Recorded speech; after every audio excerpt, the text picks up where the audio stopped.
China Pakistan border इस वक्त China border पे हम चाइना बॉर्डर पे मौजूद हैं और बर्फबारी हो रही है। और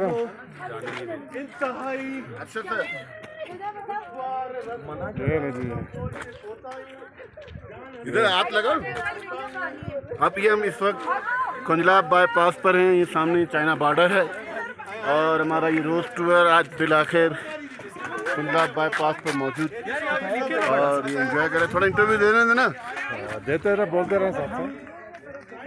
ये ले अख्तर भाई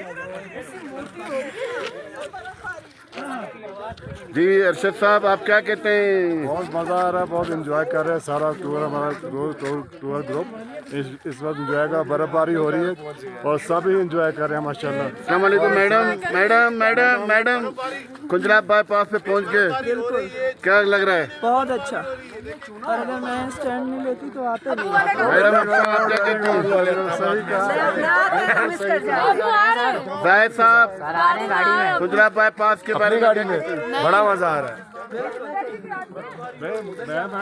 इस वक्त हम कुंजलाब बाईपास पे मौजूद हैं और लाइव बर्फबारी का मजा ले रहे हैं।